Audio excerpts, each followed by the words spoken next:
দুনিয়ার জমিনে রাসূলের কোন আদর্শ আমি যদি না মানি, আল্লাহ তাআলার হুকুম যদি না মানি, তাহলে ওই আত্মাটার মৃত্যু হবে ভয়ঙ্কর। নবী আলাইহিস সালাতু ওয়াস সালাম হাদিসে বলেন, ইয়া আইয়াতুহান নাফসুল খাবিসা, ওই আত্মাটাকে এমন ডাক দিবে যে খারাপ আত্মা তুমি বের হয়ে আসো। সম্বোধন কি?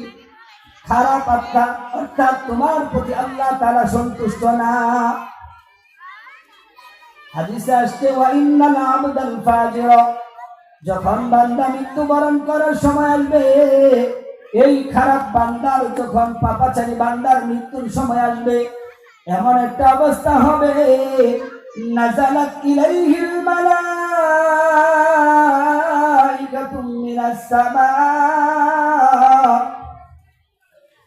আসমান থেকে হাজার হাজার ফেরেশতা বের হয়ে আসবে, দুনিয়ার জমিনে এই খারাপ আত্মাটা নেওয়ার জন্য আসবে। সুদুল ওজুহ, আর যেই ফেরেশতারা আসবে তাদের চেহারা হবে বিকট আকৃতির। ওই চেহারাগুলি দেখে এই গুনাহগার বান্দা ভীত সন্ত্রস্ত হয়ে যাবে। সাথে থাকবে তাদের জন্য একটা সালার বস্তা। কি থাকবে? যদি ভালো আমল না থাকে তাহলে মাহুমুল মাসুহ, একটা সালার বস্তা নিয়ে আসবে। আয়েশা ডাক দিবে, ইয়া আইয়াতুহান নাফসুল খাবিসা উখরুজি,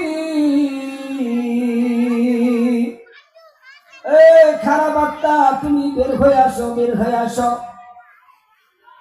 যদি ভালো আমল করে তাহলে সুগন্ধিযুক্ত রুমাল নিয়ে আসবে, আর যদি মন্দ আমল হয় তাহলে ওই বান্দার জন্য সালার বস্তার মতো বস্তা নিয়ে আসবে ওই রুহটা নেওয়ার জন্য।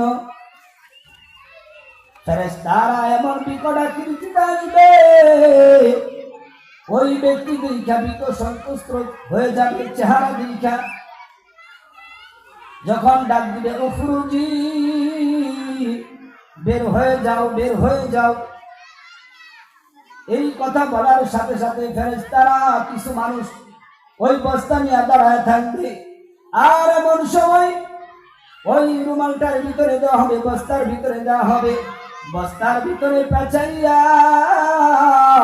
ওই আত্মাটা আসমানের দিকে উঠায় নিয়ে যাইতে থাকবে। আসমানে যেই ফেরেশতারা থাকবে তারা বলবে, ফেরেশতার দল, এটা দুর্গন্ধযুক্ত একটা